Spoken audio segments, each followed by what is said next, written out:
And we're back with an all-new episode of Keep It. I'm Louis Virtel. I'm not at Coachella. I have to tell you, it's too early in the year to get that dusty. Girl, I'm not showering that often. I'm back here in glorious LA. And guess who else is? My co-host this week, somebody I fucking adore, who is like the new, I have to say, like podcast grandmaster. Every time I see you on a podcast, I'm like, here she is, like the Bobby Fischer of talking. Ivy Wolk is here. Hi, Louis. Thanks for having me. I am so psyched. I'm so psyched. And also, like, you're strangely like an old movie queen, too? Yeah. Yeah. Yeah, kind of. Where did that begin? Not to the extent that you are. No one is. Because I'm a long-time listener, first-time caller, so this is exciting for me. But not to the extent that you are, but I think for somebody my age, yes. Yes. No, we need you. Yeah. Like, my industry is failing. Although there are, like, surprisingly a lot of, there's an entire, like, subsect of Gen Z Twitter that's like lesbians with like Anne Bancroft fan pages. Okay. So there's like a lot of like, they're like, Lauren Bacall was like so gay in this movie. Like there's a lot of like kind of retconning of these classic movie stars.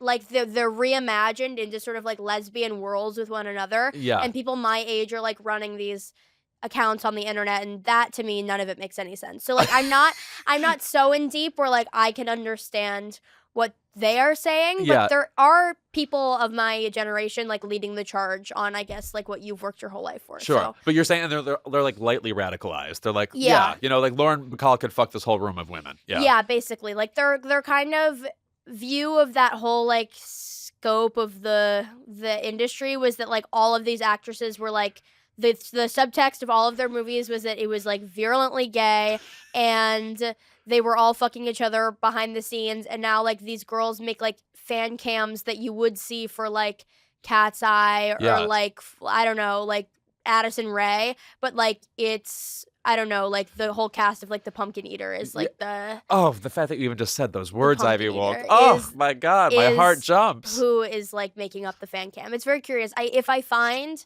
those accounts, I will send them your way. Please. Because I think you would get great joy from it. Okay, thank you. You're exactly right. Now, first off, we have a connection, which is Yeah. that I work with your dad every day. Yeah. He is a censor at Jimmy Kimmel Live. Yeah, And you, yeah. I'm sure as a kid, like visited the studio at some point. I did, yeah. I met Demi Lovato there when I was maybe 5. Before like before like it came out that she was like unraveling at the seams, which I'm sure I was able You kickstarted that? I was able to kind of pick up on that, I think subconsciously, and that was what drew me to her. Yeah. As it always does. I believe I met Lin-Manuel Miranda there like 12 years ago. I'm going to or say he's something. not your vibe. How interesting. Other than bringing up actresses of the past. Right. Well, I was like a real like Hamilton was like a big moment for me. Sure. Hamilton And the was like- world. Yeah. and the world, but Hamilton was particularly like if you are in I guess I was in like 7th grade when that came out. Like Hamilton was like if you're in like a public school theater program that's like falling apart at the seams, you're gonna love Hamilton because it has like there's something about Hamilton that has like a public school ethos that like I don't know like exactly what it is, but it's like teachers trying to make things interesting, but they don't have like the facilities for it. The bare sets sort of mirrored like a school with crumbling infrastructure. Yeah, right. It was just like Wow, you're really putting me there. Yeah, it's vivid. Yeah, there was just something about Hamilton that like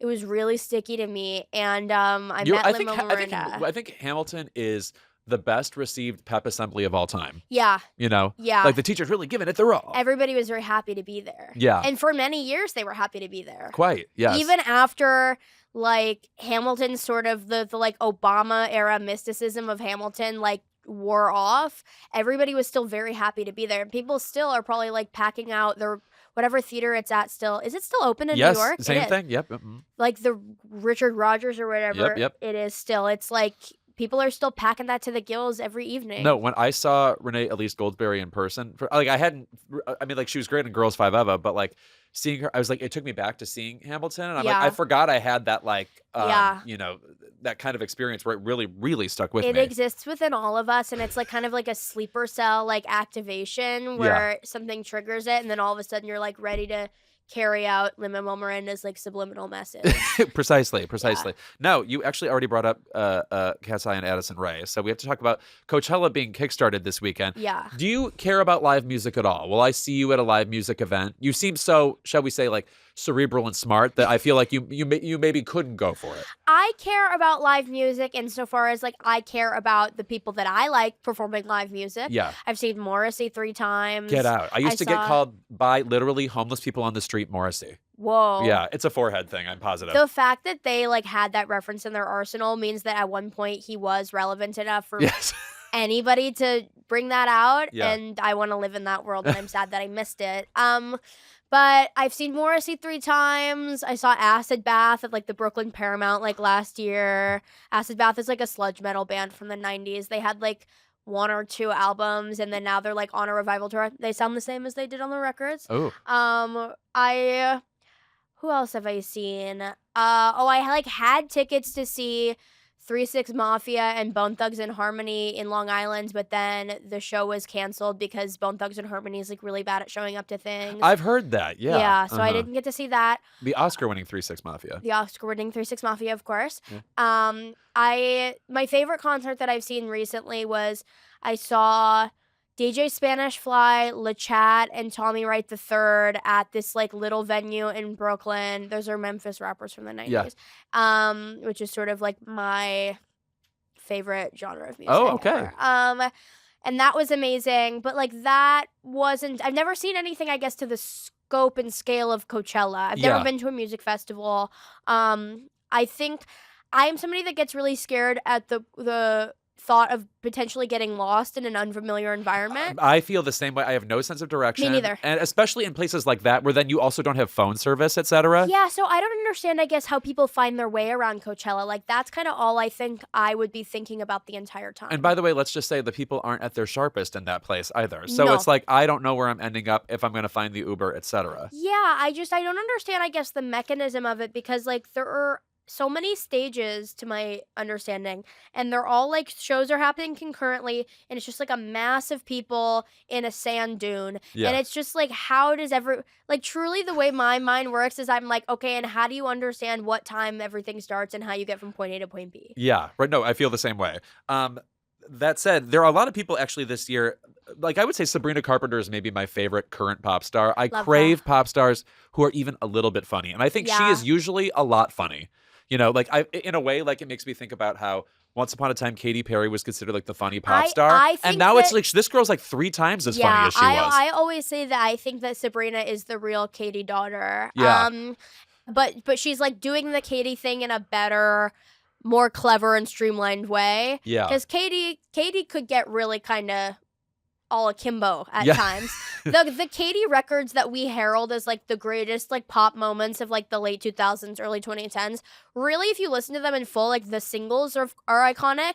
The album runs that she had were a disaster. I have to say, like the things that aren't on the Teenage Dream album, Yeah. which has some of the biggest singles ever. It's like Yeah. a Paul Abdul Forever Your Girl. We Yeah. couldn't stop giving her #1 hits. Yeah. Everything else on the album is like, oh, I can tell what you're supposed to release and what you're not supposed to release. Yeah, because she was trying like a heady indie rock thing Yeah. on that album at times too, and it doesn't stick for her, especially like not with like the dissonance of the hard pop that she was doing at the same time. It just they don't go together. Right. I will say One of the Boys, her debut album, is one of my favorite pop albums of all time. I do believe we would not have Olivia Rodrigo or any of that ilk if we did not have Katy Perry's One of the Boys.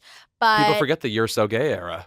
I mean, just like, and that's Sabrina, where it's like, it's Yes. funny, it's flagrant, it's kitschy, and Sabrina is just sort of honing the mess that Katy sort of like splayed onto the canvas, and she's kind of streamlining it now. But I mean, I remember like when Sabrina was like collaborating with Christina Aguilera like 2 years ago. Yes. What did she do? It was when Christina did that revamp of Genie in a Bottle and stuff. Yeah, and they did like a. Oh, they like did What a Girl Wants. Yeah, yes. and they did like a Vivo Lounge cover of What a Girl Wants. I've never heard something shadier than it was a Vivo Lounge a Vivo cover. Lounge cover. And great things have come from the Vivo Lounge. Sure. Great. Maybe me. Maybe you. Maybe me, maybe you. But I know a lot of people at that time were saying that they reckoned that Sabrina was the Christina daughter, which really doesn't make any sense at all. I think they just saw them in the same room together and realized they were both blonde and said, let's go with this. No, Christina Aguilera is somebody who, I mean, she's obviously extremely talented. She's like as good as you can be while being a 6th place American Idol contestant. Of course. She's here to belt. Yeah. And like you throw a standard her way and she can do it. But Yeah. she's not like, she doesn't have the Madonna like through line career ambition. No, you know? she doesn't have the career ambition. She also doesn't have like the influences. No, Like right. she's just not really, she's not recalibrating and remixing what comes in pop culturally. Yeah. Christina Aguilera, she was good for her time. Certainly. We yes. loved Christina And probably for her still time. sounds great. Probably still sounds great. And she looks 22 years old. No, she's shocking. Something crazy happened to her. I will say about Sabrina Carpenter, though, I do feel like people need to have a meeting about what Coachella is. Right. Because, and by the way, watching the feeds on YouTube, a total pleasure in a way where I feel bad for the people there because it's so designed for the people at home. When you're watching it, it's like I'm seeing the entire set. I'm seeing, her kind of micro, kind of silent film star expressions she likes to do on stage. But at the same time, I feel like Coachella is not VMA performances. And when I'm watching Sabrina, I'm like, does this really belong there? Because when I think of Coachella, I do think you need to have a rugged, me against the elements kind of vibe when you're on stage in the desert. Which is what the Bieber performance kind of was. Yes. So are you a fan of that? I really like it. My best friend is a performance artist in New York, and she just did a show that she ran here in New York and in London where she's in front of her computer and she's reading everything that she tweeted in 2025 with accompanying essays about every month of her life. And it was 4 hours long. It's like a real endurance art piece. Like some Laurie Anderson shit. Yeah. It was fucking amazing though. And it got like really great reviews. But she's sitting at a desk like Bieber was with the laptop projecting right behind her head. And she like did a side by side of Bieber's setup versus her setup, and it looks the exact same. So when I watched Bieber's thing, I was like, wow, he's on the Mackenzie Thomas, like he's doing the Mackenzie Thomas. Oh, wow. So I was happy about it. We think nefariously? No, okay, no. Yeah. I mean, I think there's like maybe it was on the mood board, but also I think Justin Bieber, the mood board is not even something that he's tuned into. Yeah. I think he really is just like living his cloudy-headed truth, and he's not taking the time to like put a Pinterest folder together or anything like that. I think he has sort of other problems together, like keeping a pulse in the morning. But precisely. No, here's the thing. It sounds like you appreciate his performance then, because I have to tell you, watching it back, I don't think there's an entertainer alive who is less marketed to gay men. Like when I watch it, I may as well be watching Crop Circles. Like I have no idea what was supposed to happen. Right. If this is what he wanted. Right. And also the vibe to me is I hate everyone. Yes. Which is, by the way, probably earned. I am certain people have treated him like garbage since he was a child. Yeah. But you love it. To my read, Justin Bieber like really titillates the straight men in my life. The straight guys that don't play about like a Cuban link chain. Like the white straight guys. Oh, my best friends. Yeah, the white straight guys that really don't play about like a little necklace under the t-shirt. Yeah. Justin Bieber activates them in a really amazing way. In a way where you think that it would almost be sort of gay because he's been like kind of a teen sex idol. Yeah, a pinup, pinup for like many years of his career. But I think at this point in his like father and husband like crashing out in the parking lot era, like I think it's not gay at all for straight guys to look up to him so much. Totally. Like, there's no like homosociality in it. It's just kind of like it's just he's like a muse. He's like how free they wish that they could be at their like 9 to 5. No, he also has that like thing that I think straight men worship most, which is the no time for bullshit thing. Mm-hmm. So it's like there's nothing he's doing on stage that is like remotely obligatory or pandering. He trims the fat. Yeah. He really and down to his body. He looks like Christian Bale in The Machinist. I know, Yeah. but he's still cute. Yes. He just like I think like straight guys like him because he sort of embodies like a curtness and a freedom that they wish they could bring into their 9 to 5 jobs. Yeah. At least like the straight guys that I know in New York who really are like, I used to drive a Yukon. Like the ones who really are bumping that in their headphones on the train. Like they wish that they could tell their bosses off the way that he told the paparazzi he was standing on business in that parking lot. Right. Now, okay, to bring it back to gay things. Mm-hmm. Addison Rae, which by the way, I guess I'm just supposed to call her Addison now. She's not. She dropped the Ray. Mostly, like dropped the Ray. It's cleaner. When you say you're Addison, I'm like, now I'm thinking of Kate Walsh on Grey's Anatomy, like right, or just like anybody. Yeah, right. Yeah. Oh, you're 11 years old. Right. Yeah. Right. But anyway, how does she resonate with you? Because she's somebody where I thought I like the record. Okay, the artistry, I don't know what it is, but then I watch her at Coachella, and I have to say, she is weirdly a live act, even though I get disappointed when people are like, one, she's the new Madonna. It's like, okay, so you're blind. Not true. Charlie's the new Madonna. Yes, the rowdiness of it. Charlie's almost the new Ginger Spice. Yeah. You know? I think Charlie is the Madonna daughter because, like, they understand subculture and bringing subculture into the mainstream in a really specific way. So nice of you to not use the word appropriating. Thank you so much. I would not use... Because Madonna's whole thing is every 3 years, I'm Asian. Right. Yeah. Well, and as is her right. Yes, sometimes a girl can wake up and choose to be fucking Asian. Right. Period. But yeah, Addison, I really love Addison. Because I was on TikTok in her early days of TikTok. So, like, I was seeing her as a girl that was, like, lip syncing to, like, audios of babies eating ice cream. Yeah, wow. And, like, kind of, like, really, like, Sydney Sweeney this season of Euphoria style, debasing herself on the internet for just, like, unfettered, constant attention. And seeing this, like, turn of her kind of, like, tapping into her, like, more art pop sensibilities, it feels so... It felt, as we were watching it happen, so out of character and unbelievable, but now it almost feels so embodied that you have to sort of... The narrative of Addison is that she wants to put forth and that we have to buy into to listen to the music is that this was the girl that was inside her all along. Yes. And that when she was, like... you know, doing the renegade dance or, like, I don't know, lip syncing to some, like, a scene from 10 Things I Hate About You in, like, a pair of skinny jeans, that was, like, a put on, or that was her just trying to, like, get her family out of the hood or whatever she's, like, you know, however she kind of puts it. Yeah. And so I think that narrative, she's already sort of building a pop narrative for herself this early, which is really interesting to me. And it's definitely not... it's definitely like a weird spin on the like child star to pop girl, bad girl pop star narrative. Yes, no, you're right, because it's not like flagrant and like a Miley Cyrus when she hit that stage, but it's like it does feel artful in a way. I'm appreciative of how you've described her, because to me she's almost like a dream where I try to describe her and it disappears.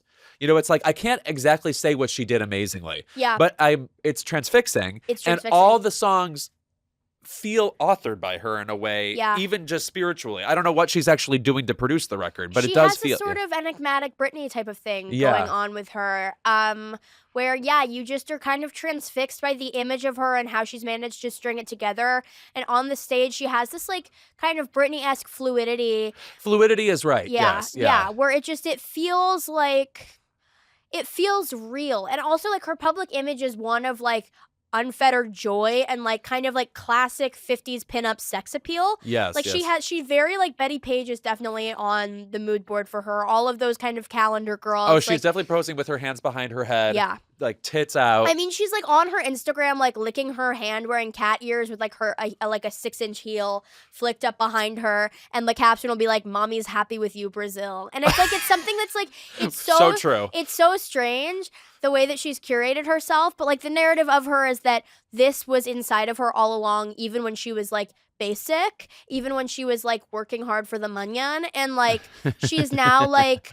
Her narrative is now that she is like a real artist, but it doesn't feel, I guess it doesn't feel so put upon, because sometimes when somebody, I have a problem when pop stars do, every time they launch a new era, they're like, this is the most me I've ever been. I hate that too. Miley does this every year, where she's like, this is the most me I've ever been. My last albums were terrible. I'm a real artist now. And it doesn't feel that Addison is like doing a thing like that or like Doja Cat, where she's like, everything I've made prior was awful and not representative of my taste, and this is the real me. It feels like Addison is like, the narrative is that she's like iterative, but she's not ashamed of the past of her, nor is she like doing a retrospective as if she's 100 years old every time. No, she's also just obsessed with pop music, so I feel like she's very grateful to put out records. Yes. You know, whereas like Miley Cyrus, it just has that, I mean, I hate to say it, Nepo thing, where she's like, which I appreciate generally, which is like, I could take or leave fame. Yes. So like doing any of this, she could be on the fence about. No, I look forward to what Addison does in the future, because she really impressed me with this record. But anyway, there's one other thing I have to say about Coachella that we'll get to in my Keep It. Okay. I love a foreboding Keep It. We'll Okay. see what happens. Amazing. Elsewhere in this episode, we're going to talk about the new season of Euphoria, which is such a jarring experience because I can't think of one other television show that is centered in high school that came back all these years later in a totally different milieu, basically. It's nuts. Yeah. It's nuts. I have a page of notes in my phone that I would like to reference as we have this discussion. Please. And then also I did message you about the thing that I do want you to help me kind of thread the needle on, Yes. which is Sydney Sweeney's connection to Shelley Duvall and Elizabeth Taylor. And I always have to throw Lindsay Lohan in there as well. So Okay. we can discuss what I have, but Oh yeah, no. Hopefully we won't devolve into only a conversation about Three Women or McCabe and Mrs. Miller or the movies of Shelley Duvall. I can't help myself. Yes, don't worry about that. But also, even though you are a deeply exciting person, we have another deeply exciting actor here today. I just spoke with Paul Walter Hauser, who's in the new movie Balls Up. Remember, picture me saying the word balls up. How does it feel? It's wild. Wild. Yeah. But wonderful. And then the balls you expect, too. There's a scrotum storyline in this. But anyway, he is fucking fabulous. We talk about anything and everything. And that is our episode. We'll be back with Ivy Wolk and more Keep It. Keep It is brought to you by Built. Listeners, if I had $1 for every time I thought my rent was too damn high, I still wouldn't have enough to pay rent. Whether you're renting or paying a mortgage, one of your biggest monthly expenses should be working harder for you. That's where Built comes in. Built is the membership for where you live that rewards you with points on every housing payment, wherever you live. Built started out rewarding members on their rent. Now, as of 2026, Built members can also earn points on mortgage payments wherever they live. Every housing payment earns you points you can use towards flights with top travel partners like United and Hyatt, Lyft rides, Amazon.com purchases, and so much more. Personally, I'd redeem my points for, how about the new Blu-ray collection of every Bette Davis movie from Amazon? So my copies each have a copy. Also, 45 Years is also on Criterion right now. So good. You have to see it. But here's what I think is the most underrated part. Built members also get access to a neighborhood concierge. It can make restaurant reservations, book fitness classes, and find new local spots, all while being rewarded at more than 45,000 merchant partners. It's like having a personal assistant baked into where you live. It's simple. Being a renter and now owning a home is better with Built. Join the membership for where you live at joinbuilt.com/keepit. That's joinbilt.com/keepit. Make sure to use our URL so they know we sent you. Keep It is brought to you by Quince. This time of year always makes me rethink what's in my closet. I'm trying to keep fewer things, but better ones. Pieces that are well made and easier to wear all the time. That's why I keep coming back to Quince. The fabrics feel elevated, the fits are thoughtful, and the pricing actually makes sense.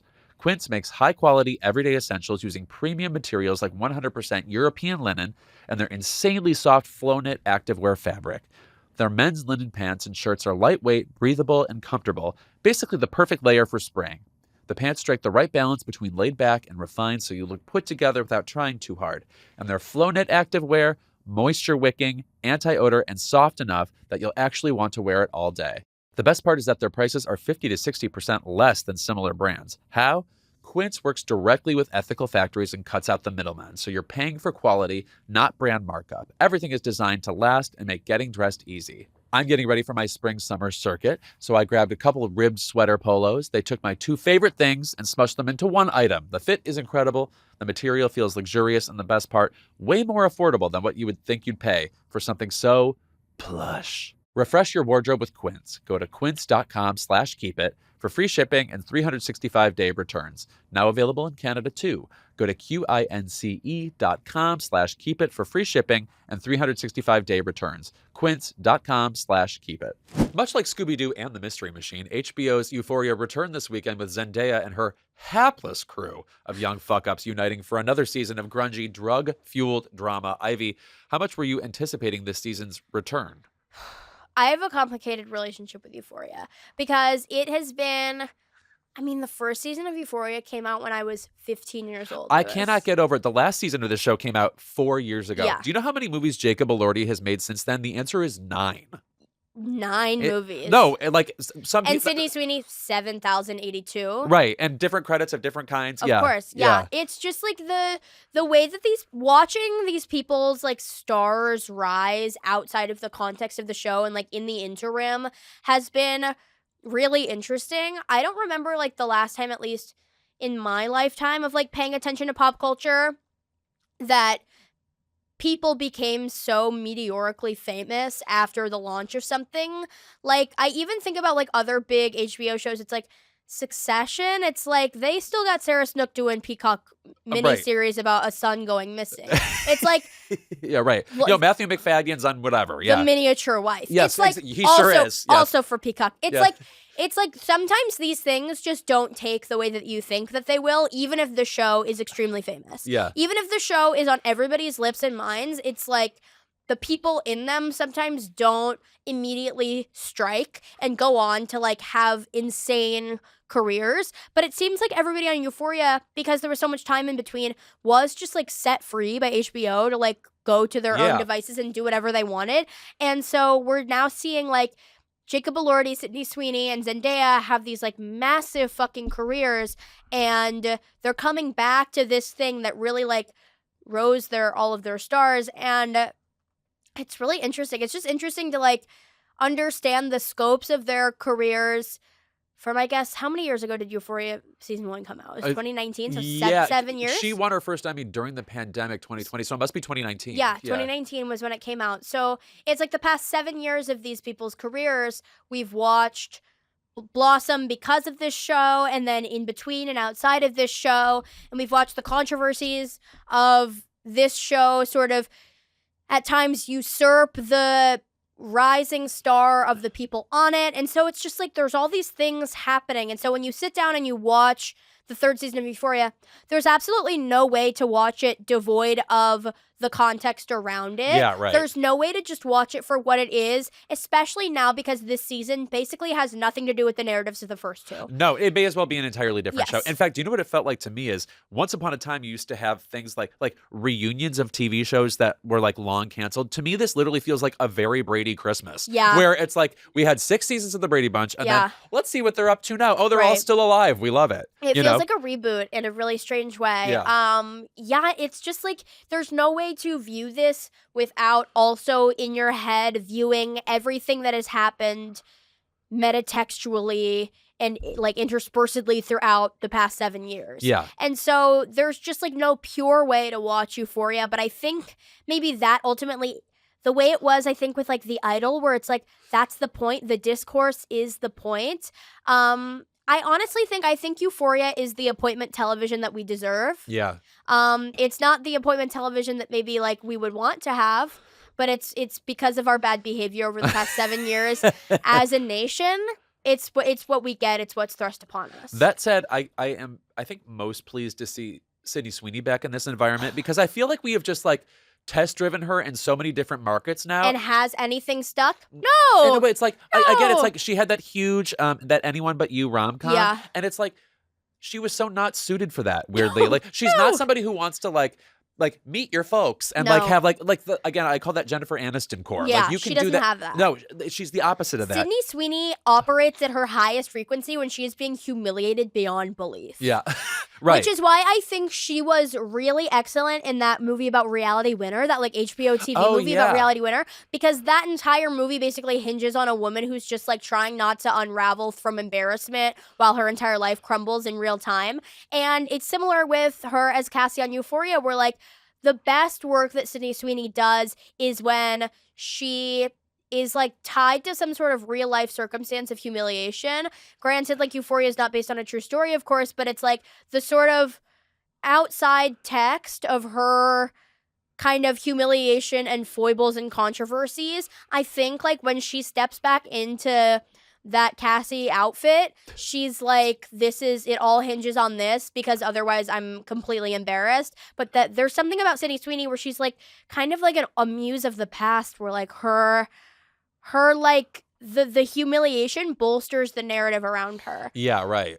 You people are talking, and so people are talking. We keep feeling like we're supposed to think this is a big star. Yes, we're supposed to think this is a big star. Also, like the positions that the compromising position she's being put in on this show, and the way that she is sort of in Sam Levinson's hands, kind of like shameless and unfettered, is really strange because she doesn't really exactly have that unhinged quality in everything else that she does. No. But when she is behind or in front of his camera, she can like unravel herself and kind of get herself down to like the basest, nastiest, most easily embarrassable places that she otherwise is not really capable of when other people are shepherding her. Well, you know what's interesting is, speaking of like having like actual character actress energy, I still think her best credit is The White Lotus. And I have to say, and I don't mean to be like disparaging towards her talent, but it's like that's kind of where I prefer her in the cast list. Yeah. Like, you know, like part of a larger ensemble Yeah. where she can be a little bit more, I'm going to call it Christina Ricci, Yeah. or a little bit more Natasha Lyonne, Yeah. where it's like there's like nasty humor There's and a like sardonicism yeah, to it. sardonic. Like bring the Yeah. because if she's too far up in the cast list, it gets a little Madam Web. Like Yes. like I don't know that we have the energy or the stamina to keep this whole thing going. Yeah, her choices, her resume is a strange reflection of her id. Like it really is just like her choices in between seasons of Euphoria are really curious. It was like we started with White Lotus and we were like, we're all in on this girl. This is the new darling of prestige television. Yeah.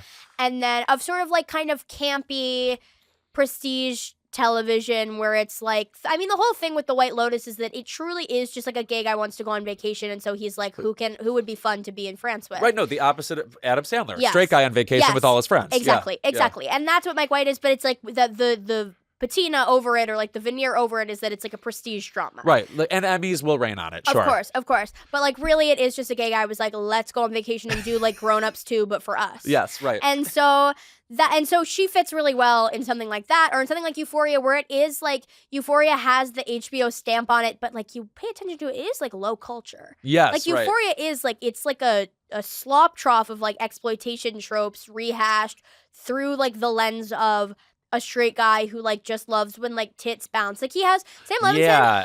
From watching this first episode, my thoughts are all over the place. I apologize, but when my immediately the setting of this first episode being like straight all in on the American West. Yeah. I was like, okay, so he's like biting from the Quentin Tarantino nacho plate. He's just like, it's like all these things where it's like Quentin Tarantino's work is like exploitation tropes of the past, sort of through his own point of view. And Sam Levinson, I think, is doing Quentin Tarantino's view of exploitation movies from the 70s and 80s. Yeah, like yeah. he's like, what if I put the Tarantino glasses on over my Sam Levinson glasses, and then that's how he's viewing. It's like through so many different channels. Yeah, it feels like a bit of a contrived version of Grit. I do Yes. think what kind of saves Euphoria generally, though, is you're right. Even though it's like this endurance course of like horrible events, like Yeah. plot wise or whatever. Yeah. I do think it is more than most things we get an acting show. Like you're Yeah. watching these people like basically survive the characters they've been given Yes. in addition to just the plot themselves. Like Yeah. again, it's like Jacob Elordi, I'm sorry, is amazing. In this scene he had with Sydney Sweeney, I was like, he still has this like kind of intimidating. And by the way, it's crazy to watch old footage. I mean, like he was like, it looked like he was getting his first communion the I last know. time he was on the show. But Jacob Elordi sometimes taps into a thing of, there's a thing that I can pick up in male actors sometimes where I feel like they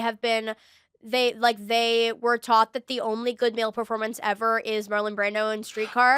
We hear it so- all the fucking time when Letterboxd gets to them, and Yeah. then they're like, "Oh yeah, it's always that," or Yeah. maybe a little Denzel or something, Yeah. but the same kind of hardness. Where it's a constant kind of unending hardness. It's a very, I noticed this with Paul Mescal and Hamnet too, where it's like they think that like the apex of acting as a man is a forward point. Yes, Where right. this and like the neck jutting with the pointing is the choice that they think connotes like a deepness or a cerebralness. Yeah. And it's, or like a secret intensity. Yeah. And that is disturbing to me always, because I always am like, boys, like let's snap out of that. Yeah. Let's snap out of that. Because it's not emotional. It's Yeah. not emotional. It's just it's contrived. And also, well, the thing is, straight men worship serious straight men. Yeah. You know, like the obsession with Jack Nicholson is about like, I'm hard as fuck. Yeah. Right? So it's like, in a way, the acting choices you make, even if they're suitable to the scene, are about those fans who are like you.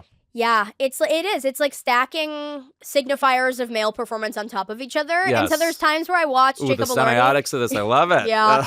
Yeah, you had the right bitch on the show. Yeah. There's times when I like watch Jacob Elordi in the first episode of this where I'm like, he is just, there's things that he's like kind of, I can see what the references were. Yeah. I know what the references were. Ooh, that happened with Paul Mescal and Hamnet. Like I said, there are times where I can just like really easily see through male performance. Like, in a the crazy pretense way. of it. Yeah. The pretense of the male performance where I'm like, I know what you watched before this to prepare. And I know that you're just taking his exact moves. I'm like, that neck jut, I know where that came from. Yeah. The fucking intense point next to the eyes, I know where that came from. It's like, it feels like Criterion so many things. Instacart. They're like, here, I'm just going through my faves. It's just like, it feels like many things stacked on top of each other. And while I think Jacob Elordi is a very talented actor, there are times with him where but I understand that he is like trying to be in service to that canon of men. Yeah. Like he is trying to curate a career where people will speak about him that way one day. Do you have men you actually routinely like in movies? Because by the way, of course, who knows if I do? I can't think of one right now. And that's the thing is like, I also can't think of them off rip.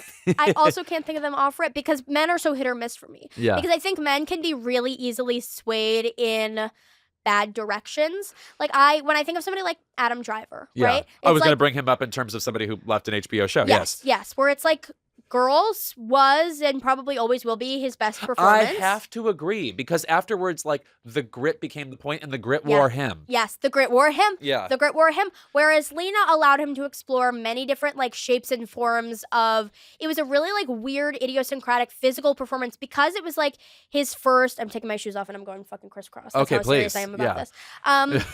Because like Lena allowed him to play in so many different like weird shapes and forms, there's like the idiosyncrasy of that performance is like what's at the fore, and it's like it's soft, it's hard, it's wacky, it's weird. The way he uses his body is like nothing else I've ever seen on screen. Yeah. But thereafter, because I guess he is like large and imposing, he was kind of put in this position of being like an action or like sci-fi villain or like way dark too sci-fi star. and also way too Italian accenty recently.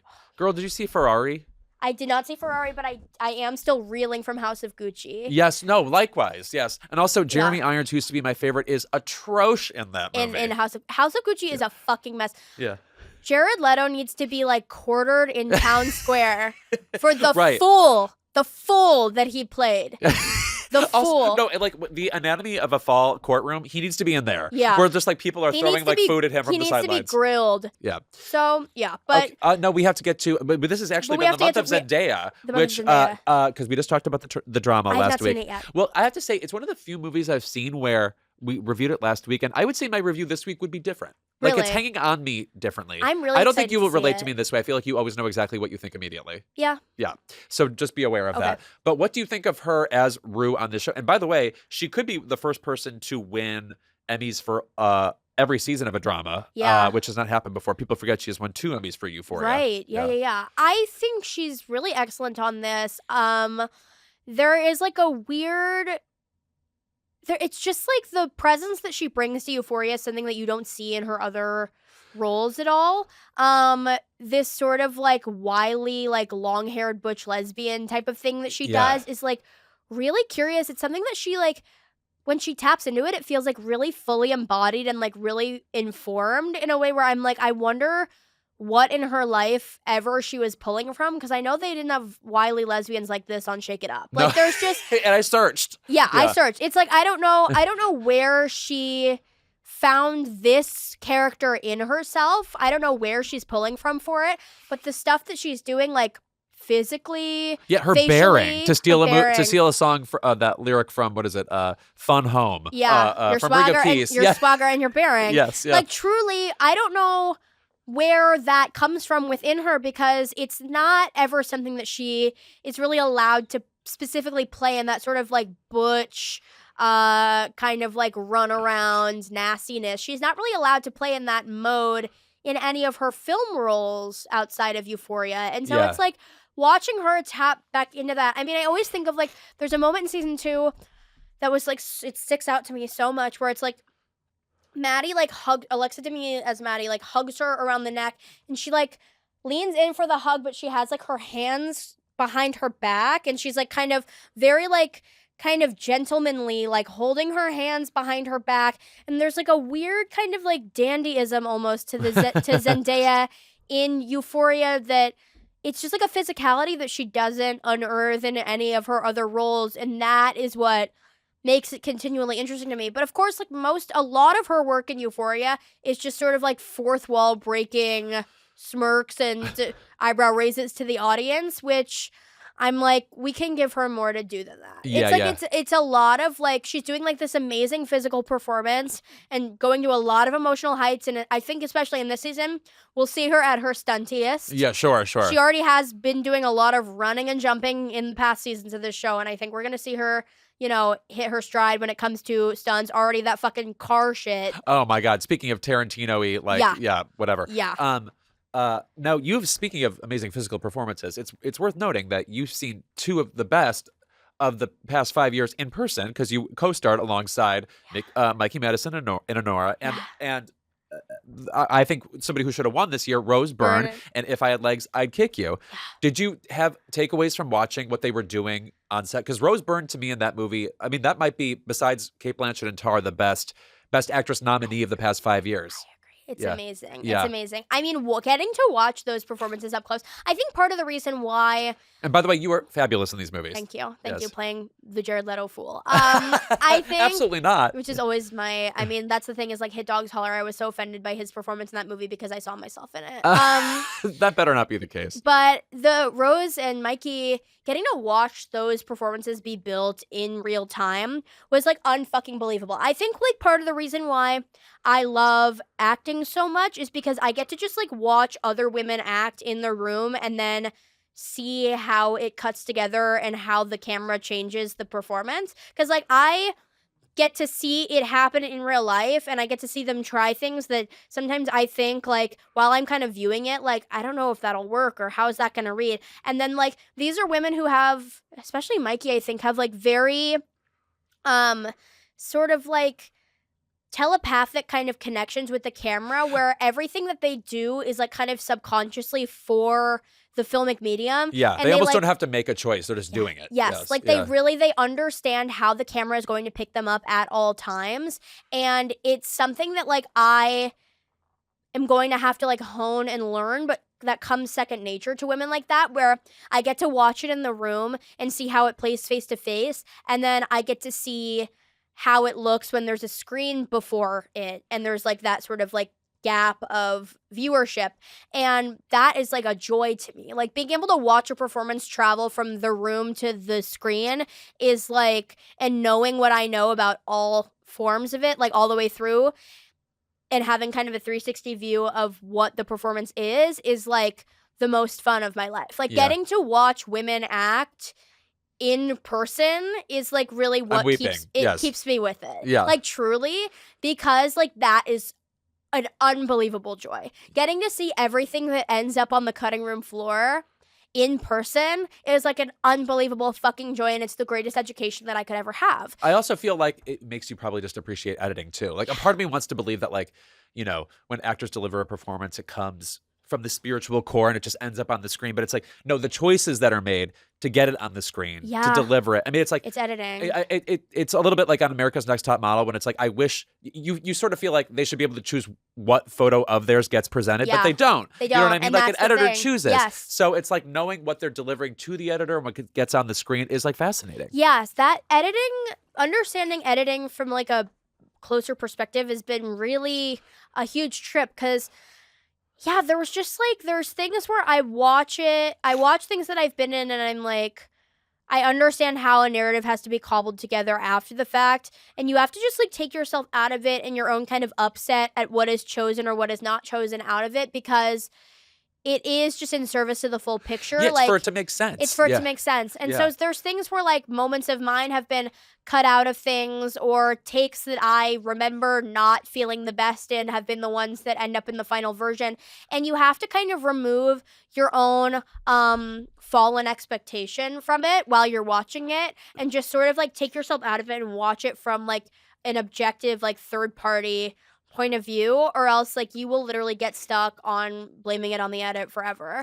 And that's been really interesting. But yeah, like being able to watch Mikey do all of that with her body in person. Very physical performance. Really Isabelle physical Huppert performance. just complimented that very thing, that she's extremely physical. And I know that was major for Mikey, and I'm very happy for her. The performance is like unbelievably guttural and physical, and I really admire it, and I think Mikey has like a weird subconscious relationship with the camera where she just understands how she is to be captured implicitly, and getting to watch that, all stages of that develop up close, was like truly the joy of my fucking life. Oh, I'm so fucking glad to hear that. But wait, I wanted to actually, because I did. Oh yes, we want to unpack Sydney Sweeney. We want to unpack Sydney Sweeney. So I wrote in my notes, Please. right? I'm just gonna read it, and you can just commentate on it as you see fit. Okay. Sydney Sweeney is like Shelley Duvall, where the epitext of her humiliation and exploitation bolsters like the value or the mythos of the performance. But also, when have we seen a performer's sexual reputation be directly addressed in the text? Lindsay Lohan comes to mind. Also, Liz Taylor in Butterfield 8 and Virginia Woolf. Okay. Well, I'll say this. Shelley Duvall has a particular kind of brokenness. Yes. Like if I'm watching her in a movie, there's almost a feeling that she's being exploited. Yes. Which, and now I see what you mean when it comes to Sydney Sweeney, because she's like crawling on the bed and Sam Levinson just has this gross like carnival barker energy. Yeah. You know, like P.T. Barnum kind of like, get on the bed, sweetie kind of Yeah. thing.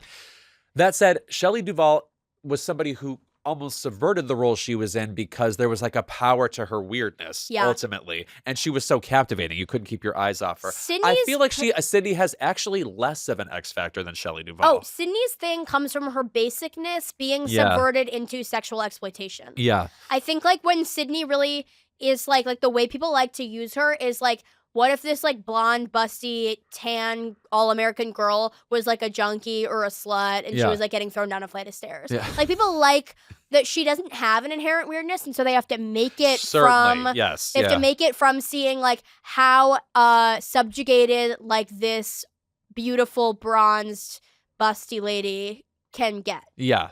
She does have the same kind of gritty humor as Elizabeth Taylor. Yes. You know, like, oh, I'm screaming at you like this right now. I do see like a lot of Liz in Sydney, which is, as a staunch Liz Taylor fan, is kind of upsetting. I mean, maybe one day we will get like a Sydney Sweeney identikit or a secret ceremony or something like that, but I'm not seeing it yet. But like, I feel like the conversation on the internet about how Sam Levinson has quote unquote exploited or humiliated sexually Sydney Sweeney calls to mind sort of like how the discourse around Shelley Duvall in The Shining being exploited or under the thumb of Kubrick maybe bolsters the mythology of the performance, which in turn makes us think that it's better or that it's stronger or more important. Which, I mean, Shelley Duvall's work in The Shining is more important than anything Sydney Sweeney's ever done, but at least up to this point. Well, it's also interesting because I feel like people are comfortable saying that like Sydney Sweeney isn't a good actress, which is the same thing as Shelley Duvall. Whereas at the time she was literally a Razzie winner for that performance and stuff, and it's like,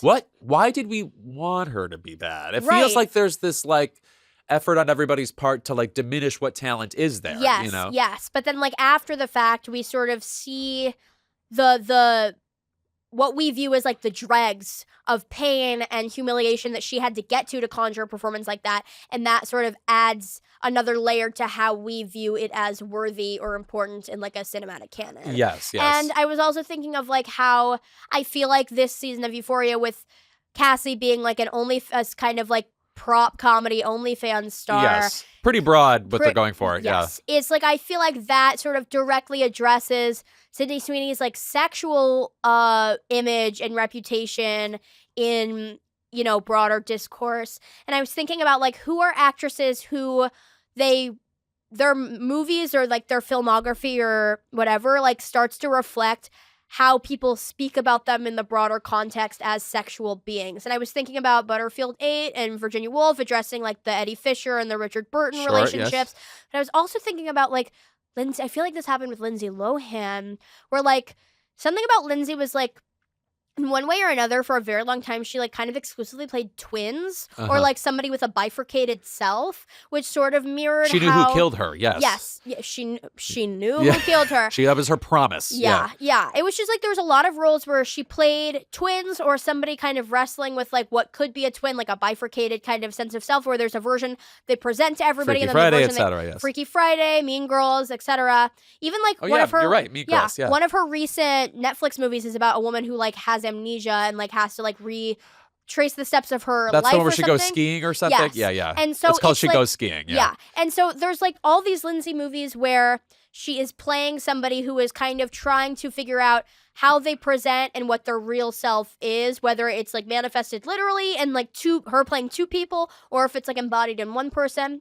And so I was thinking about like how that sort of mirrors how like there was like the idea of the Lindsay that we all had, where she was like the plucky wonderkind, like beautiful, new, talented thing. And then there was like this messier side that like slowly got revealed over time until it was like uncontrollable. And how like these two selves of Lindsay, the public could not wrestle with, because when we saw her be messy and drunk, it felt like she was failing the pure child self of her, and so we could never disentangle. Yeah, she couldn't just go back to being the Mean Girls, like all-American person. Yes, we couldn't disentangle our feeling of betrayal over how this like little girl led us all astray. And I think we're kind of seeing something similar happening with Sydney Sweeney on Euphoria, where her kind of like constant the discourse around her body and about her politics and all these things are sort of all folding in on themselves for her to play this version of Cassie now. Yeah, you unfortunately will have to discuss this with me the next time we're on, because we have to get to the Keep It segment, unfortunately. We have to get to the Keep It segment. We will be right back, first of all, with my conversation with Paul Walter Hauser, and then we will do Keep It with Ivy Wolk. Yay! Keep It is brought to you by Americans United for Separation of Church and State.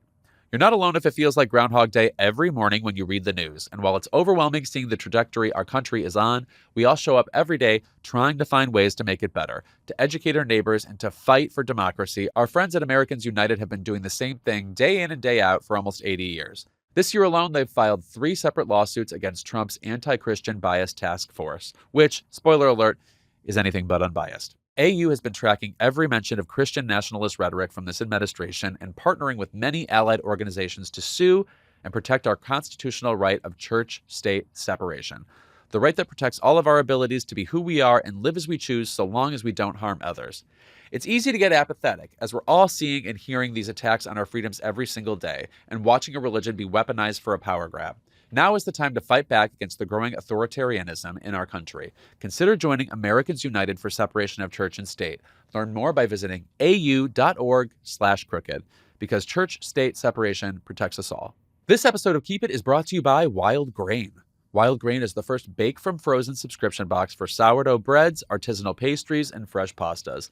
Unlike many store-bought options, Wild Grain uses simple ingredients you can pronounce and a slow fermentation process that can be easier on your belly and richer in nutrients and antioxidants. Plus, all items conveniently bake in 25 minutes or less with no thawing required. Wild Grain's boxes are fully customizable. In addition to their variety box, they have a gluten-free box, vegan box, and a new protein box. Yes, speaking my language. My summer trip to Europe might be on hold right now, so I'm coping with fresh-baked sourdough baguettes at home. The flavor is amazing, and I actually do think there's something to the sourdough's ease on my stomach. Either that, I can just eat 3 in one sitting. I'm amazing. Imagine having fresh, bakery-quality bread, pastries, and pasta at home without any trips to the store. And don't just take my word for it. They have over 40,000 5-star reviews and have been voted the best food subscription box by USA Today for 3 years in a row. For a limited time, Wild Grain is offering our listeners $30 off your first box, plus free croissant for life when you go to wildgrain.com/keepit to start your subscription today. That's $30 off your first box and free croissant for life when you visit wildgrain.com/keepit, or you can use promo code KEEPIT at checkout.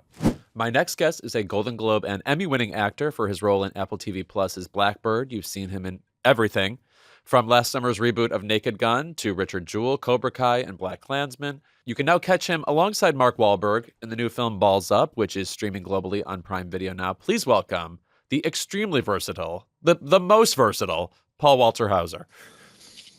Thank you, Lewis. That was a really nice intro. Thanks, man. Oh, my pleasure. My pleasure. Okay. When I look at your filmography and every credit therein, it's like everything is a clue and a mislead as to who you are. Like they have nothing in common. It's like Ang Lee or Mike Nichols. Like you just do everything, and there's no reason why. We figure it out after the fact that you're perfect for wherever you belong. And in this in this movie, which is probably the broadest comedy you've done. Oh yeah. Do you find getting broad laughs like that satisfying? Is this like scratching a new itch for you? Yeah, no, it's fun. You know, I have a comedy background. I did stand-up comedy for over a decade, just in like the bar scenes in Chicago and Los Angeles.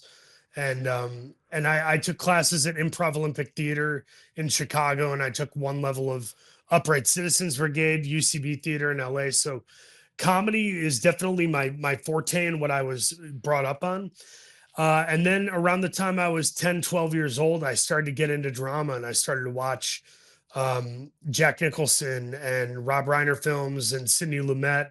And I just became a little bit of a cinephile. And now I just do whatever I think I can do well. And I'm purposely genre agnostic because, like Rob Reiner, one of my heroes, he somehow did This Is Spinal Tap and A Few Good Men and Misery and Princess Bride. It's like these are totally different movies, but they're all tremendous. So as an actor, you hope to, if Brad Pitt is like the steak, or Kate Blanchett is the the branzino, I often am not a main course, but I think people put me in the food or on the plate because I'm like salt or garlic. I'm just going to make this taste a little bit better. You can put a dash of me anywhere.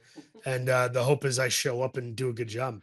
Now, in a comedy this broad, there are lots of ways to get a laugh. Do you come in with multiple ideas for how to do a scene and then actually get to execute them all? Or do you stick with one comedy idea?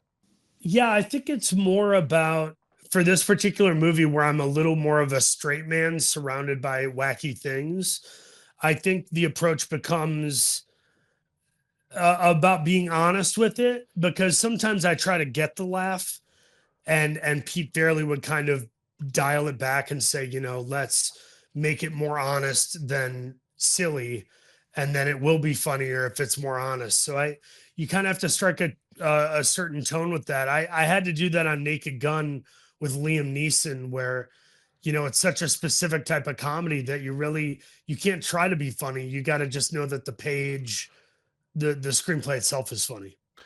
Now, in this movie, you work alongside Mark Wahlberg, but you also work with Molly Shannon. And as somebody who has, as our audience just heard, has every credit for comedy education that you do. Like, you literally listed every possible way you could learn about comedy. You know these things. What was it like working with her and getting an SNL-sized performance from her? She really reminded me of your old SNL days here. Yeah, she really turned it on. I'm a big Saturday Night Live fan. My dream was to get to be a cast member on the show for years and years, and then I gave up because I realized you really kind of have to marry comedy. You can't date comedy if you want to be on SNL. But Molly's one of my favorites of all time, and she could not have been sweeter and more cool and malleable, go with the flow type.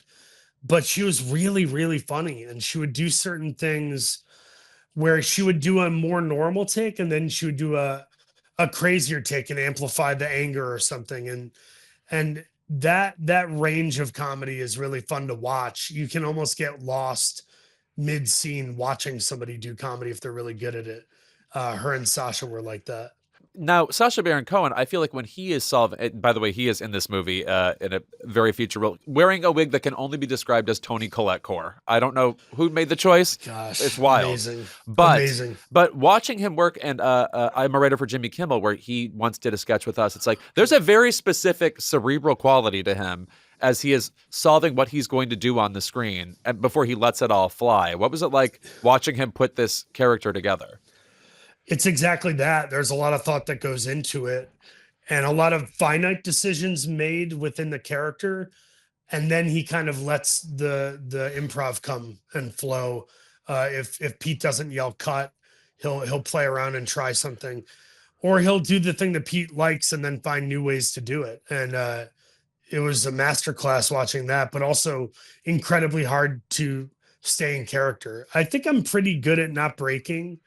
In general, I'm not like at the level of Chris Parnell, who's a master at keeping a straight face, but I'm also not a Jimmy Fallon. I'm somewhere in between.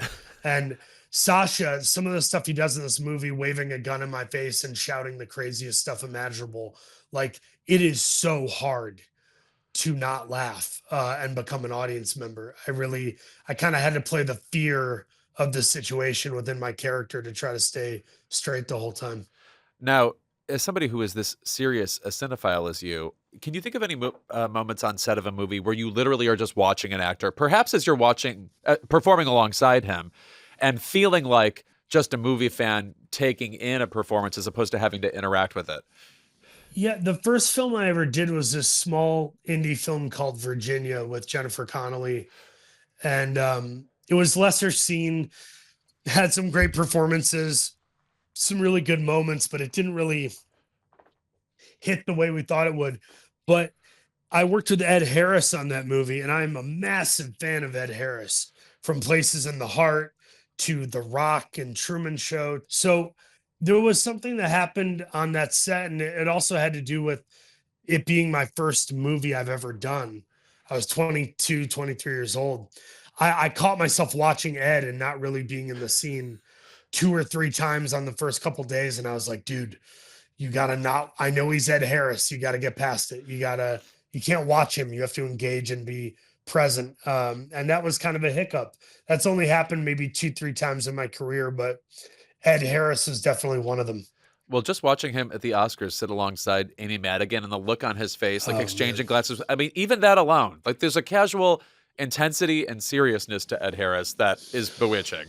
I think she's the sugar and he's the spice in that relationship. They definitely balance each other out. And I've met both of them and gotten to work with them briefly. And yeah, couldn't find a more lovely, fun, interesting couple to be around. I really would love to work with them again. I was so happy for Amy winning a slew of awards for her role in Weapons. It was a good moment for the horror genre too. I think comedy and horror and even action kind of get left out of the awards conversation sometimes.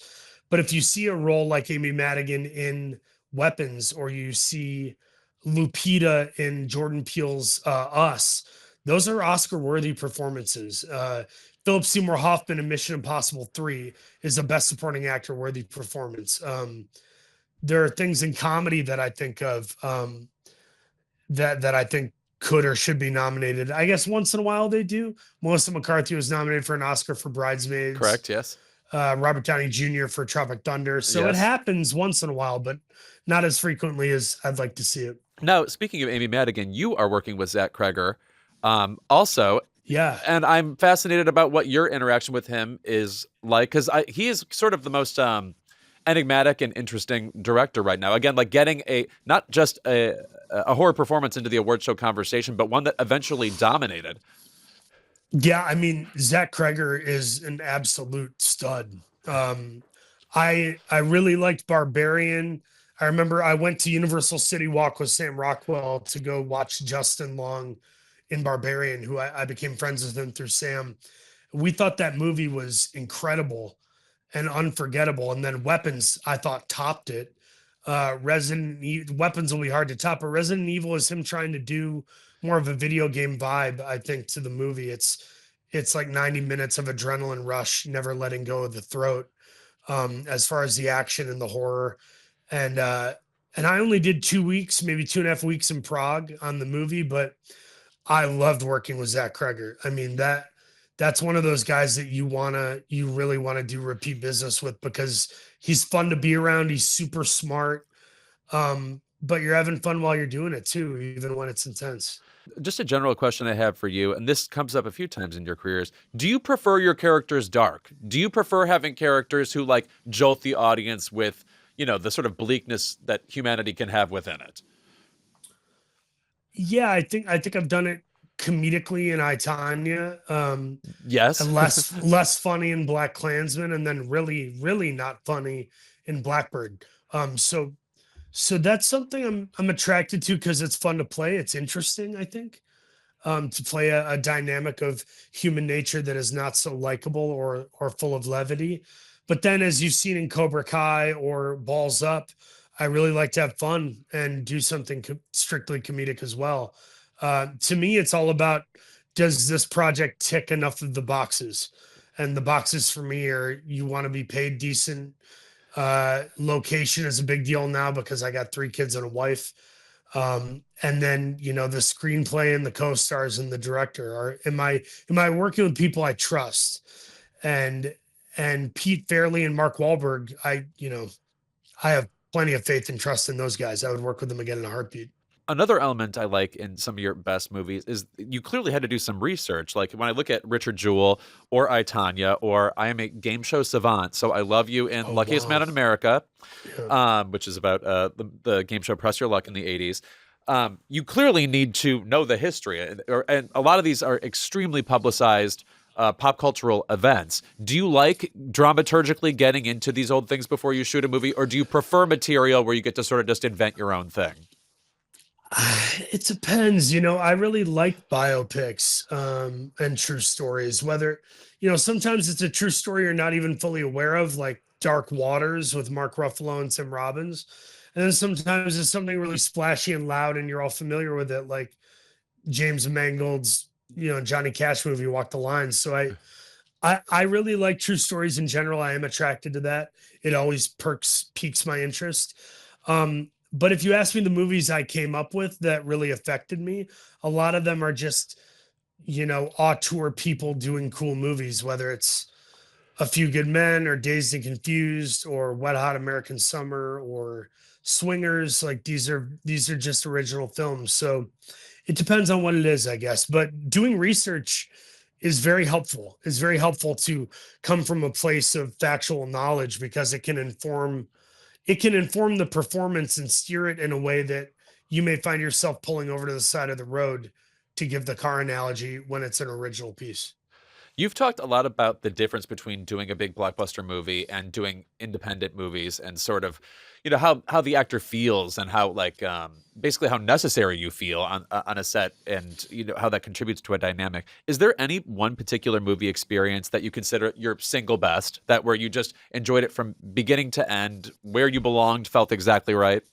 The ones that stick out to me are I, Tanya, Ooh. because there were leads, but it did feel like a fun ensemble. And we all kind of felt like we were making this weird, like Frankenstein monster. Like none of us really knew if this movie was going to hit the zeitgeist or not. Thankfully it did. But we were making kind of this naughty, crazy movie in a way. And we were all of the same mindset. Richard Jewell was a lot of fun because I got to be a lead and I got to work with Kathy Bates and Sam Rockwell the whole show. It's like, that's insane. Clint Eastwood, insane. And the third one I would single out is The After Party, which is a lesser seen show on Apple that I got to do with Lord and Miller and a host of funny people like Ken Jeong and John Cho and Tiffany Haddish. It was one of these things where every day you show up and it's like adult summer camp. It's crazy. As a cinephile, you brought a number of your favorite movies up. Is there a movie you go to rewatch the most often, where you get the most out of it every single viewing, even though you've seen it a million times? In general, I rewatch Home Alone and It's a Wonderful Life like twice every year around the holidays. As far as like rewatchables, as I've heard the term coined, I once a year I watch Almost Famous, Donnie Darko, Shattered Glass, Spinal Tap, Shawshank Redemption, A Few Good Men, Field of Dreams. Like it's usually just something from my watching history that I go, man, I just want to see this once a year to be reminded of how good cinema is. Wow, Field of Dreams. Um, You are really Amy Madigan core. I had no idea. I stand for her. Yes. Uncle Buck, Field of Dreams, Weapons. She can do it all. Please. Also, Shattered Glass. That's sort of an underrated entry in that movie. It's really gripping So from good. beginning to end. And also, there's I- only like 6 good movies about journalism. Yeah, man. I like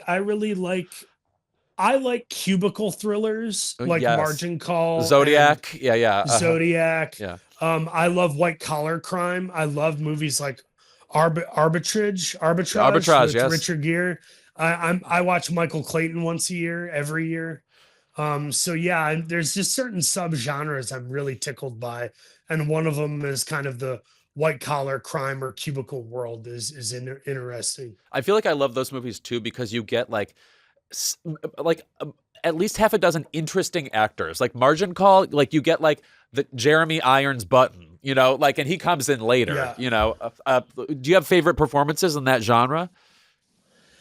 Yeah, I mean, you're hard pressed to find a better one than Tom Wilkinson and Michael Clayton. Oh, fuck yeah. And I think and also better person. But I'm sorry, he's good at everything in the bedroom, etc. Yeah. Oh God, yeah, I miss him dearly. I wish I could have worked with him while he was alive. Um, I think Network is the best of all of them as far as the movie itself. But like Ned Beatty in Network earned an Oscar nomination for what is essentially a 5 or 6 minute monologue scene that he has. And it's just brilliant. I mean, that guy was incredible. I have to say, and I am a Faye Dunaway stan, a Beatrice Straight stan. He is the best performance in Network because he like goes like it basically feels like three different characters in a row, but it's the same guy, and he's just bewitching. And also, that's also kind of the most Paul Walter Hauser performance of the '70s, if I do say so myself. Oh, that's so funny. Yeah, I could see doing that or playing Ned Beatty in Deliverance, Sure, or Nashville or something. Yeah. Oh my God, you really have fucking seen everything. Do you find that you like not everything? There are some that I'm so ashamed that like I will never say unless I'm called out. But do you encounter this a lot on a film set, or are you usually the only like cinephile of this sort, or do you feel like you run into it a lot? I'm usually the top 3 cinephile person on a set. Yeah. And I played a game. I did this movie that was criminally underrated and underseen. It was called Americana. Oh, with Sydney Sweeney, yes. Sydney Sweeney and Halsey, the late great Eric Dane, Simon Rex. But there was a night where we had a night shoot, and it was me, Zon McLaren, and Simon Rex, and we played a game that I created where you try to call out as many actors as you can think of, and you get more points if they're obscure. So we'd be sitting there for I'm talking 40 minutes. We played this game where you just go, that's a wrap on Ned Beatty. Yeah. And then everybody reacts to you saying Ned Beatty, and then somebody else chimes in and it's their turn and they go, that's a wrap on Max Casella. And you just run it as long as you can until you can't anymore. And stupid referential games like that are really interesting to play with actors on set because you find out, whether they know their stuff or not. Oh my God, I have bad news for you. I was born to play that game, and I'm very sad not to be there, and not to say that's a wrap on Klaus Maria Brandauer. Yes. Wow. Oh, you think I've just begun, sweetie? Sorry. Yeah. That's a wrap on Kathy Moriarty. Oh my God. By the way, brilliant in Soap Dish, even though you cannot do that performance again. Yeah, I worked with her on this movie that's in post. She played my mother in a movie called The Very Best People that I also produced in New York. And getting to play with her was a dream come true. I think we had 2 days together. Pretty awesome. Oh my God. Well, and that hasn't come out yet. Not yet. Oh, I'm so excited. It comes out next year. Yeah.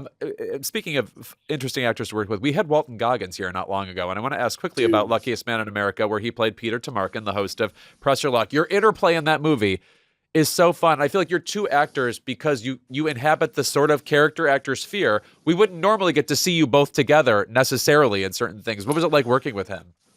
Yeah, I get tickled by seeing a bunch of character actors work together. You saw that in Zodiac, where all the people Jake Gyllenhaal's on the phone with, it's like Donald Logue, Elias Koteas. Yeah. Then you see the Zodiac guy and it's John Carroll Lynch. Like I love stuff like that. And we got a little bit of that with me and Knoxville and Walt Goggins and David Strathairn and Brian Garrity in Luckiest Man in America. I love Walton Goggins. I've been a fan for years. He's also somebody who can work in any genre. And that was during the actors strike. We were one of the films that got approved because we weren't tied to a studio. So it was really, really cool to have him come out and work and do what he does. I love that guy. I definitely, I like, there are big actors that I love. Denzel, Anthony Hopkins, Cate Blanchett. I like the big names, but I get more excited by the people I'm just a fan of. If I were to work with Peter Sarsgaard or Joe Latrulio or Catherine Keener, I would be probably more excited than an A-lister, Oh gosh. Well, unfortunately though, you've brought up Cate Blanchett. So my last question for you is, what's your favorite Cate Blanchett performance? Oh man. Oh shoot. Listen, it's controversial to say because the filmmaker is more than likely a total creep and I don't support his movies anymore. But I don't know if it gets any better than Kate Blanchett and Blue Jasmine. I have to agree. That's certainly top 3. Also, I watched that movie back recently. The whole thing is kind of underrated. Like Bobby Cannavale is so good in it, and Dude, Sally Hawkins. Andrew Dice Clay. Yeah, fabulous. Yeah. Speaking oh of Peter my God. Sarsgaard, yes, right. Sarsgaard, Alec Baldwin. That movie is unbelievable. I remember being in the theater in 2013 when it came out. I was jaw dropped seeing her sit on the bench at the end of the film muttering to herself, because I realized what they had actually done is they pulled off a bit of a magic trick where they reverse engineered, and you saw how these people that are like homeless and crazy, you saw how they become that. And I had never seen that in a movie before. I thought it was genius. Oh, jarring. It's crazy she could, quote unquote, go there. You know, you didn't think Kate Blanchett could go that bleak, even though she's so refined and fabulous and smart. And then Tar, Aviator, she's always good. I met her briefly at an award show. It might have been Critics' Choice. She was there for Tar, I was there for Blackbird, and I said like 2 words to her and Todd Field, but I was so terrified. They both looked up at me, and I was just like, nothing I can say will interest these people or flatter them. They probably don't want to talk to me, but I have to say hi. Oh man, I'm sure you handled yourself well. And by the way, she's one of those people that's seen every movie too. I think you guys could have talked for a long time. But I heard her quote, "I think you should leave," the Tim Robinson sketch show.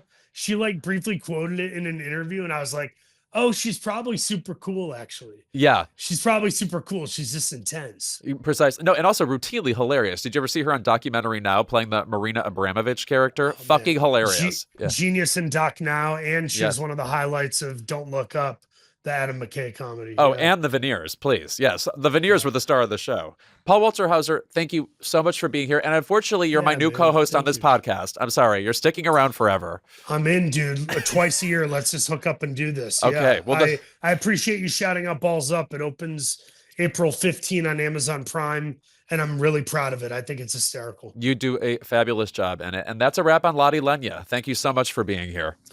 Wow, that is a wrap on Patrick Fischler. I love him. Oh my God, he's so good in Speed. Too. He's such a so good. And Mad Men. Oh my gosh. Anyway, Mulholland Drive. Okay, we could go all day. Oh, and now we have to stop. We have to stop. Okay, thank you for being here, Paul.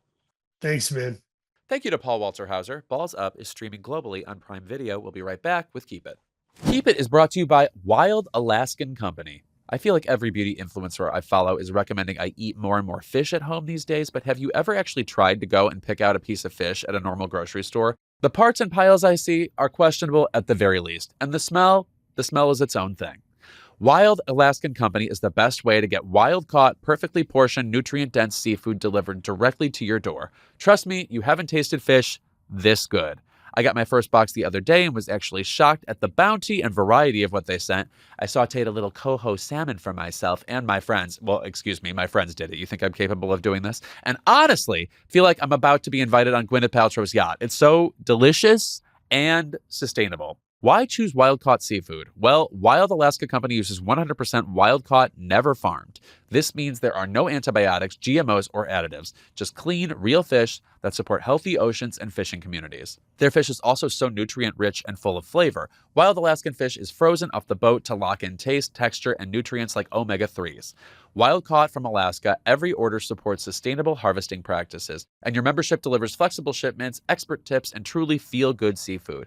Try it risk-free with their 100% money-back guarantee. If you're not completely satisfied with your first box, Wild Alaskan Company will give you a full refund, no questions asked, no risk, just high-quality seafood. Not all fish are the same. Get seafood you can trust. Go to wildalaskan.com/keepit for $35 off your first box of premium wild-caught seafood. That's wildalaskan.com/keepit for $35 off your first order. Thanks to Wild Alaskan Company for sponsoring this episode. Keep It is brought to you by Honeylove. If there's one thing I've learned from my girlfriends about being a woman, it's that the relief of freeing oneself from the tyranny of an uncomfortable bra is second to none. And when it comes to sports bras, it's almost impossible to find one that both fits, provides support, and is actually comfortable to wear around all day. That is until all my bra-wearing friends found Honeylove. Honeylove is an independent, female-founded brand with products designed by women who actually wear them, including the founder, Betsy. Before Honeylove, it was nothing but band roll-ups and pinching around the rib cage. I even learned about this thing called the uniboob effect that I think is smushing related. When I heard about that, I decided it's time to call it all Honeylove all the time from now on. The Honey Love Crossflex Activity Bra feels like a sports bra, but is actually designed for all-day wear. It's supportive without feeling tight, stiff, or suffocating, and it gives real shape and separation instead of the, you guessed it, uniboob look. Let's eradicate the uniboob look for good. We want to see those things separated, so I'm told. Honey Love is now offering a crossover triple bra bundle. So if you want to get a full refresh on your top drawer, you can get huge savings by buying 3 at once. Plus, Honey Love doesn't just make bras and shapewear. They've built a full line of tanks, bodysuits, and underwear with supportive structure, smoothing fabrics, and premium finishes. Now that I'm the Honey Love fairy with my friends, the reviews are in. I'm hearing from all my pals about how they wear their Honey Love out and about. Everything from brunch after a workout, on hot girl walks, even picking up the kids after school. And they'll actually flip when they hear Honey Love recently launched their new crossover contour bra, which features their best-selling wireless crossover bra design, plus built-in molded light foam pads for extra support and a beautifully contoured shape. Treat yourself to the most advanced bras and shapewear on the market. Use our exclusive link to save 20% off Honey Love at honeylove.com/keepit. That's honeylove.com/keepit. After you check out, they'll ask where you heard about them. Please support our show and tell them we sent you. Experience the new standard in comfort and support with Honey Love. And we're back with the meanest part of the episode. It's Keep It. Ivy, I'm going to start. Since we already had the conversation about Coachella, which we famously were not at, but I'm getting concerned now and mad. And my Keep It goes to whoever is running Cat's Eye. Okay, Cat's Eye. I want to support the Pussycat Dolls shaped group. Right. They are like military grade talented. Right, we watched them. The music is terrible. Yes, we watched them come together on this show, Pop Star Academy, where demands were put on them like, you have to be able to like defeat Simone Biles at the Olympics. Right. And then also sing. Right. And then also be charming all the time. Right. Their music could not be worse. It's so bad. It's so bad. It could not be worse. It's so bad. And they pimp out these singles. Like, we're going to be so excited to hear them. They had a new one called Pinky Up. Is that the one where they sing about the zucchini? Yeah. Oh, no, that is an earlier song. That's an earlier song. They are constantly zucchini emoji about everything. The grossness of it, the baseness of it. I think what offends me is... And it's not funny or smart. It's never funny. No. And it's played so aggressively and blatantly, like we all know it's funny. What bothers me is we know these girls so well from this TV show, from all their social media, and yet all the music, which I believe is chosen for them, of course, is conferring this personality of hardness on them, which I get is like a familiar zone in K-pop. But it's like, can we pick songs that sounds like you've met the girls before? Right. Because they're not like this. No. They're not like the gnarly of it, just like it's so like waving middle fingers at a camera energy. And it just doesn't remind me of them at all. And I brought up America's Next Top Model earlier. You know, the physical challenges on that show where they make the girls like walk the runway while like beams are spinning? Yeah. I feel like they are like constantly part of a reality show challenge where it's like, you have to be charming while singing this broken chainsaw of a song. Right. Like, I don't know who they're supposed to impress with this bad music. It's terrible. It is offensively terrible. Bad. It's and by the offensively way, bad. the fans of them are fans of them. You cannot tell me they are fans of this music. No, I think they like the girls for like what each girl represents in a Spice Girls way. Yes, you pick your favorite, and you're like, I like her better than this one. And yes, the music is egregious. Oh my God, it's egregious. No, they have no sonic identity. The idea that there is this gigantic, expensive apparatus behind putting them together, keeping them trained, keeping them together. And by the way, that hasn't even worked. Manon has just left the group, even though she appeared backstage at Coachella, I guess. And her and Chapel, I saw a picture of her and Chapel in the crowd together. I know they talk a mad shit about being over famed together, which to be a fly on the wall for that delicious conversation. One act play coming soon. About the Gilded Cage, literally. Yes. But that there's this expensive apparatus behind putting the group together, and yet none of it seems to go in picking good songs. No, I don't. What planet am I on? It's like the music is totally ancillary. It's really weird. Yeah. It's really weird. It's like when there's a movie about stand-up comedy and then you listen to the jokes in the movie and it's like, who wrote these? Who wrote them? Yeah. I have that problem. I can't watch anything about stand-up because it literally drives me crazy. It's the same thing where it's like I remember that Showtime show, I'm Dying Up Here, that was such a fucking mess. That we put Melissa Leo on, smoking and chewing the scenery like it was her last day on Earth. Like she was going to die the next day. Like somebody was going to shoot her if she didn't like go down to the butt every single time on her fucking herbal cigarettes on the set. Crazy TV show. Yeah. But like, yeah, the jokes on that show, just terrible. And you're like watching like 10-minute, like long cuts of somebody performing the worst stand-up set that you have ever heard in your life. And that is what the Cat's Eye music is. Yeah. It's like, who thrust this upon them? Who thought that this was like a television representation of what a pop song is? Yes, no, it's the all Che feels like- Diaz stand-up Yes, of music. yes, it all Yes, feels like yeah, parody. It all yes. feels like parody. Oh my God, it's so upset. And of course, they look amazing. Of Like course, they're great at what always. they do. They Of course. look like they are doing like military obstacle courses every day of their Yeah, life. yeah, of course. But they're a flopsicle course. Flopsicle horse, Anyway, majorly. Ivy Wolk, what is your keep it this My week? keep it sort of is related to Euphoria, which is I'm tired of like the American West and like Americana symbolism Please, being the yes. thing. Yeah. Like I'm tired of also just like another thing I'm really tired of is like clearly this season on Euphoria, religiosity is gonna be like and coming to Jesus particularly is going to be a major overarching theme. And it's like I'm actually like really exhausted with like kind of ironic like reappropriation of Christian symbols and like Americana bullshit. I understand why it's like germane, I guess, for the time we're in now, but it feels like people more interesting and cutting edge were doing this 10 years ago with like Lana Del Rey and like the, you know, her work back then, and I guess like overarching throughout her entire career, or like Ethel Cain or somebody like that. People can do it interestingly. Everything else almost feels like a pastiche of what we have already seen. And already from what I've gotten from the season of Euphoria, with the use of like the Wild West or whatever in like a modern context, or like somebody trying to find God or whatever through like, you know, trying Western rough and tumble circumstances. Sure. All of it just feels... Don't you Days of Heaven at me. Don't do it to me. It Yeah. feels trite and it feels like overblown, and it just feels like there's different ground that we should be trying to tread at this point, where it's like people have mastered that as a symbol in their work, and people have used it in a way that actually influences culture for decades now. I don't think that anybody doing it at this point that hasn't already done it is going to say anything, have anything more interesting to say. I feel like we see like pop stars often like Kia ass like burgeoning like Yeah. who's that pop stars. I'm thinking of like Jessie Murph, Nessa Barrett, trying to use like Americana imagery to bolster the narrative of their music, but it always just comes off as like completely shallow and like dense to Yeah, me. a shortcut to being interesting that is Yes. just pictures. Yes, Yeah, it's yeah. just pictures. Just Pinterest. It's, yeah. it's Pinterest. It's just like you're just showing us pictures of like a tumbleweed, and you're being like, and that's the state of being a woman in America. And it's like, okay, and try telling me more. I dare you. Yeah, right. Try telling me more about how that relates to your relationship with your boyfriend. That's very Like, Justin Timberlake's like Man of the Woods era. Yes, Yeah. yes. Oh, did you hear? I have depth now. right, where it's like, you're Jack Kerouac, Ezra McCandless, you are not. Like, that does not a deep fucking art piece make. It's Also, just like like the season 3 of the White Lotus, like the least interesting thing about it was the religious storyline. Yeah. Which I think, again, it was sort of play acting at depth, or play acting at like something more interesting is going on here than there actually was, Yeah. unfortunately. Yeah. You know? And I feel like people often use religious symbolism as a crutch, but it ultimately just comes off as sort of meretricious and like and flat to me. It's That just said, like, do you know what's a religious movie that I think you should see if you haven't? You ever seen Audrey Hepburn in The Nun Story? no, I haven't. It's a long ass movie. Okay. That said, it's about a movie. It's a movie about a woman entering a nunnery as Uh-huh. a nun,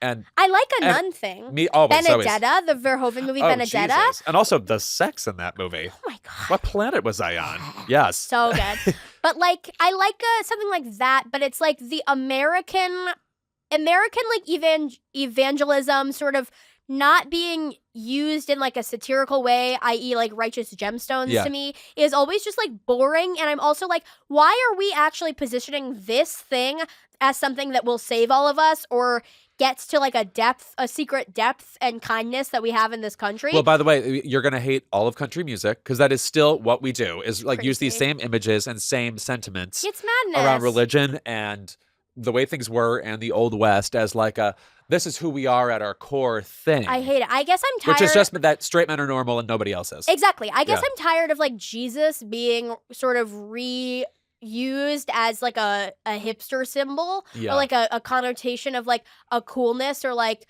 I don't know, because I feel like the counterculture thing right now is religiosity because we were in our like Reddit atheist bag for so long. And so now I remain there. I remain there. Yeah. I fucking remain there. I Yeah. don't care if it's cringe. I remain there. Whatever. Yeah, right. But like like people are kind of like coming back to religiosity. And so the things that we're seeing in like music and film and TV are reflecting that motif. But it's like, I think everything interesting about any of that has already been said. Yeah, I saw The Godfather. Yeah, sorry. Yeah, It's ground that has been tread a million times over. I don't think Sam Levinson can be the one to illuminate any new ideas about what it's like to like stare out at like a sand dune and think about Jesus. No, I unfortunately think new ideas are not what you're going to get on the new season of Euphoria. Not at all. And I mean, it's going to be like new ways of, it's going to be like a new fucking cosmic gumbo of bullshit. Yeah. Sure, you're going to be like, I've never seen a girl have her boobs spill out of a top that.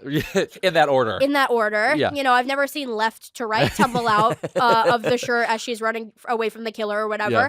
But like, yeah, that's my keep it, is just like, let's find some new symbols. Yeah. Let's read new books. Let's look at some new photos. Let's try new stuff. Let's try new stuff. Please, let's try some new stuff. Ivy Wolk, if people want to find you on social media, and I assume you have some, where can they find you? My Instagram is at WolkMindVirus2. If you're in New York City, I'm a stand-up comedian. I have a show called... I am. I have a show called Struggle Bus that'll be at Sesh Comedy on 4/26, and then I have another show at the Roxy Cinema on 4/30. So go to my Instagram if you're in New York City and you're interested in what I have to say. They're really fun shows. Come out and see them. And if you have Apple TV, I'm in Jonah Hill's new movie called Outcome, and also coming April 17th to Netflix is Chandler Levick's Roommates, written by the wonderful Kira O'Sullivan and Jamie Fowley. 2 funny-ass comedies where I'm playing some funny-ass girls, so peep it. I fucking love Jimmy Fowley. We used to just run into each other at Starbucks, be like, is anything happening for you right now? And now he's like fucking like the king of SNL. Love him. Yeah. I love him so much. Such a doll. Roommates is going to be so good. I'm seeing it tonight for the first time. Oh, how exciting. It's going to be amazing. Oh, how annoying is it that you are such a good actress? I'm sorry. It's awesome for me. You should just be the funny person. I'm I sorry. know, but it's awesome for me that I'm a good actress because then I can watch other people do acting. Amazing. Yeah. Thank you to Ivy Wolk for being here. Thank you to Paul Walter Hauser. We will see you next week on Keep It.